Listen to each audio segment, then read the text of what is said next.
सुप्रभात बच्चों, मैं समिता रानी राजकीय वरिष्ठ उपाध्याय संस्कृत विद्यालय साबुआना हनुमानगढ़ से आज हम आपकी हिंदी की पाठ्य पुस्तक वसंत भाग 2 का 9वां अध्याय पढ़ेंगे, जिसका शीर्षक है चिड़िया की बच्ची और इसे लिखा है जैनेन्द्र कुमार ने।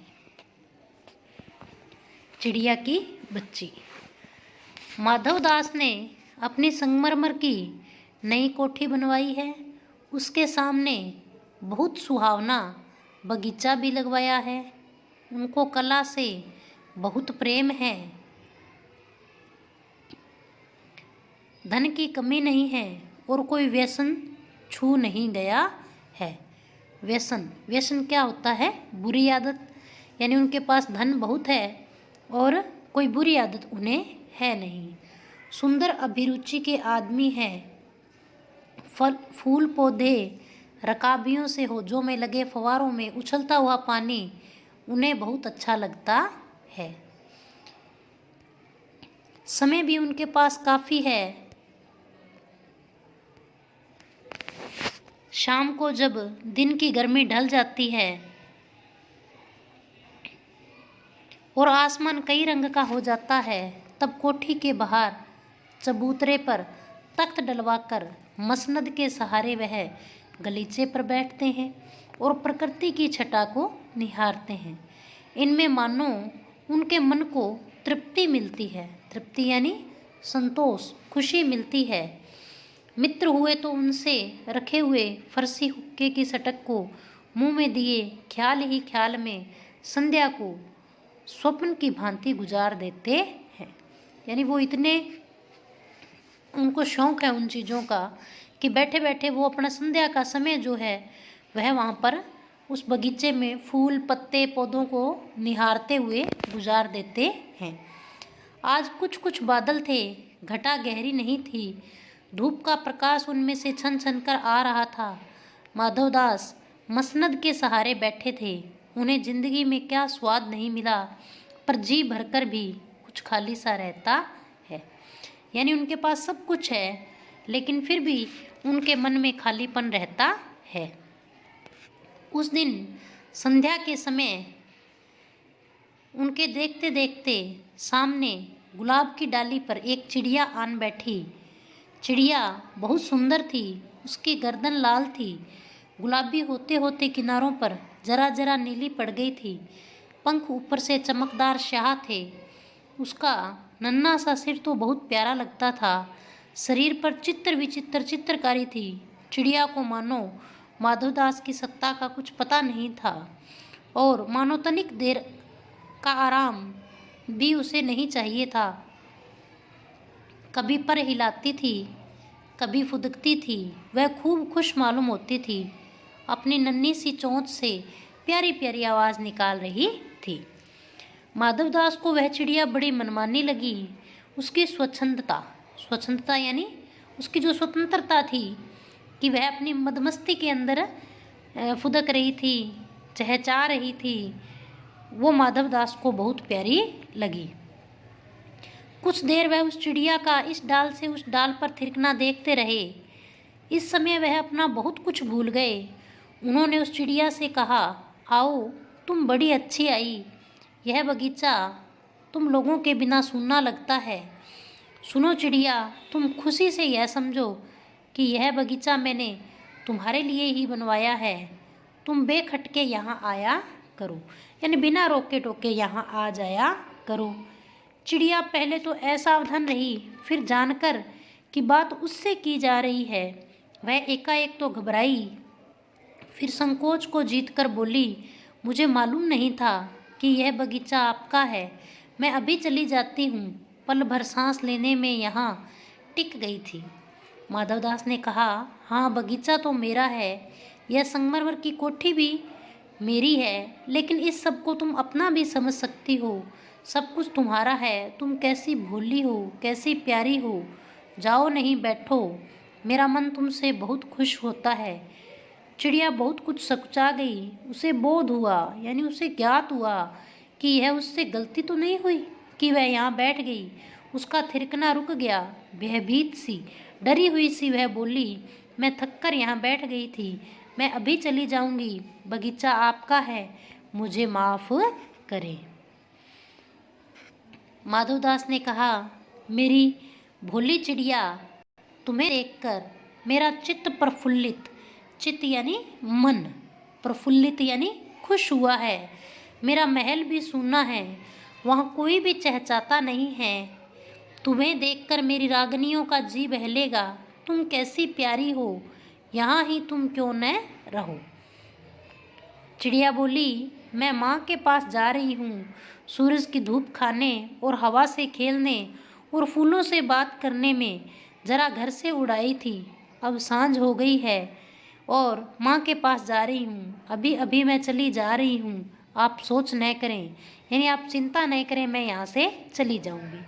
माधवदास ने कहा, प्यारी चिड़िया, पगली मत बनो।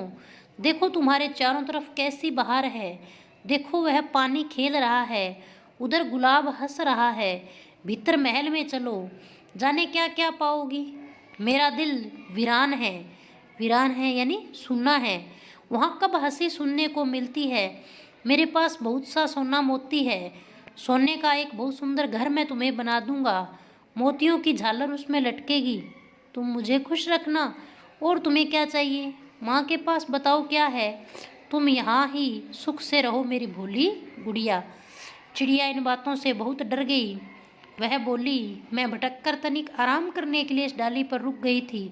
अब भूलकर भी ऐसी गलती नहीं होगी। मैं अभी यहाँ से उड़ी जा रही हूँ।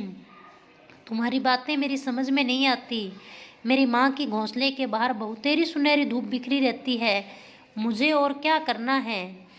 2 दाने माँ ला देती है और जब मैं पर खोलने बाहर, पर यानी पंख, पंख खोलने बाहर जाती हूँ तो माँ मेरी बाट देखती है। बाट देखती है यानी इंतजार करती रहती है। मुझे तुम कुछ और मत समझो, मैं अपनी माँ की हूँ। माधवदास ने कहा, भोली चिड़िया, तुम कहाँ रहती हो। तुम मुझे नहीं जानती हो। चिड़िया, मैं माँ को जानती हूँ, भाई को जानती हूँ, सूरज को और उसकी धूप को जानती हूँ, घास पानी फूलों को जानती हूँ। महामान्य, तुम कौन हो, मैं तुम्हें नहीं जानती।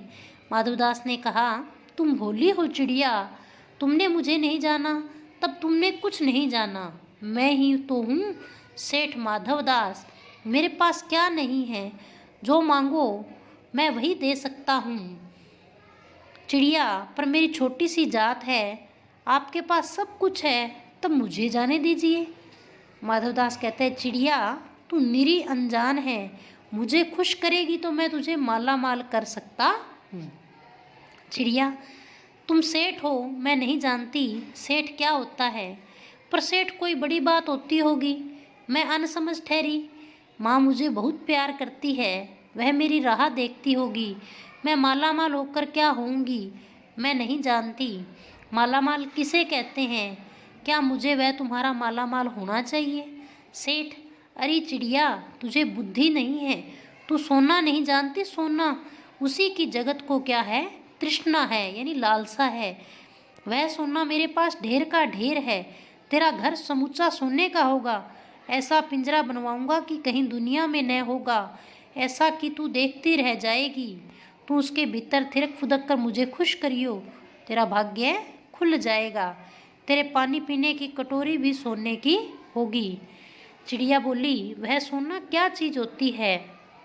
सेठ कहता है, तू क्या जानेगी, तू चिड़िया जो है। सोने का मूल्य सीखने के लिए तुझे बहुत कुछ सीखना है। बस यह जान ले कि सेठ माधवदास तुझसे बात कर रहा है। जिससे मैं बात तक कर लेता हूँ उसकी किस्मत खुल जाती है। तू अभी जग का हाल नहीं जानती। मेरी कोठियाँ ही कोठियाँ हैं, बगीचों पर बगीचे हैं, दास दासियों की संख्या नहीं है, पर तुझसे मेरा चित्त यानी तुझसे मेरा मन प्रसन्न हुआ है। ऐसा वरदान कब किसी को मिलता है री चिड़िया, तू इस बात को समझती क्यों नहीं है। प्यारे बच्चों, सेठ माधवदास के पास सब कुछ था, लेकिन उसके मन में क्या थी, खुशी नहीं थी। और वह चिड़िया को देखकर खुश हुआ था, इसलिए बार बार उसे कह रहा था कि तू यहाँ रुक जा। चिड़िया, सेठ मैं नादान हूँ, मैं कुछ समझती नहीं, पर मुझे देर हो रही है, माँ मेरी बाट देखती होगी। सेठ, ठहर ठहर, इस अपने पास के फूल को तूने देखा? यह एक है, ऐसे अनगिनत फूल हैं, ऐसे अनगिनत फूल मेरे बगीचों में हैं। वे भांति भांति के रंग के हैं, तरह तरह की उनकी खुशबू है। चिड़िया, तैने मेरा चित्त यानी मेरा मन प्रसन्न किया है, और वे सब फूल तेरे लिए खिला करेंगे। वहाँ घोंसले में तेरी माँ है, पर माँ क्या है इस बहार के सामने? तेरी माँ क्या है? वहाँ तेरे घोंसले में कुछ भी तो नहीं। तू अपने को नहीं देखती। कैसी सुंदर तेरी गर्दन, कैसी रंगीन तेरी देह, देह यानी शरीर। तू अपने मूल्य को क्यों नहीं देखती? मैं तुझे सोने में मढ़कर तेरे मूल्य को चमका दूंगा। सोने में मढ़कर यानी तेरा सारा शरीर कैसा बना दूंगा? सोने जैसा। तैने मेरे चित्त को प्रसन्न किया है, तू मत जा, यहीं रह। चिड़िया, सेठ मैं अपने को नहीं जानती, इतना जानती हूँ माँ मेरी माँ है, और मुझे यहाँ देर हो रही है। मुझे रात मत करो, रात में अंधेरा बहुत हो जाता है, मैं राह भूल जाऊंगी। सेठ ने कहा, अच्छा चिड़िया, जाती हो तो जाओ, पर इस बगीचे को अपना ही समझो, तुम बड़ी सुंदर हो। यह कहने के साथ ही सेठ ने एक बटन दबा दिया। उसके दबने से दूर कोठी के अंदर आवाज हुई, जिसे सुनकर एक दास यानी नौकर झटपट भागकर बाहर आया। यह सब क्षण भर में यानी पल भर में हो गया, और चिड़िया कुछ भी नहीं समझी। सेठ कहते रहे, तुम अभी माँ के पास जाओ, माँ बाट देखती होगी, पर कल आओगी न, कल आना, परसों आना, रोज आना। यह कहते कहते दास को सेठ ने इशारा कर दिया, और वह चिड़िया को पकड़ने के जतन में चला। सेठ कहते रहे, सच तुम बड़ी सुंदर लगती हो। तुम्हारे भाई बहन हैं? तो कितने भाई बहन हैं? चिड़िया, 2 बहन 1 भाई, पर मुझे देर हो रही है। हाँ हाँ जाना, अभी तो उजेला है, उजेला है यानी रोशनी है। 2 बहन 1 भाई, बड़ी अच्छी बात है। पर चिड़िया के मन के भीतर जाने क्यों चैन नहीं था। वह चौकन्नी हो चारों ओर देखती थी। उसने कहा, सेठ मुझे देर हो रही है। सेठ ने कहा, देर अभी कहाँ, अभी उजेला है मेरी प्यारी चिड़िया। तुम अपने घर का इतने और हाल सुनाओ, भय मत करो यानी डरो मत। चिड़िया ने कहा, सेठ मुझे डर लगता है, माँ मेरी दूर है, रात हो जाएगी और राह नहीं सूझेगी, यानी मुझे रास्ता पता नहीं चलेगा। इतने में चिड़िया को बोध हुआ कि जैसे एक कठोर स्पर्श उसके देह को छू गया। वह चीख देकर चिचियाई और एकदम उड़ी। नौकर के फैले हुए पंजे में वह आकर भी नहीं आ सकी। तब वह उड़ती हुई एक सांस में माँ के पास गई और माँ की गोद में गिरकर सुबकने लगी। ओ माँ, ओ माँ। माँ ने बच्ची को छाती से चिपटाकर पूछा, क्या है मेरी बच्ची, क्या है? पर बच्ची कांप कांप पर माँ की छाती से और चिपक गई। बोली, कुछ नहीं, बस सुबकती रही, ओ माँ, ओ माँ। बड़ी देर में उसे ढाढ़स बंधा और वह पलक मीचकर छाती में ही चिपक कर सोई, जैसे अब पलक न खोलेगी। धन्यवाद।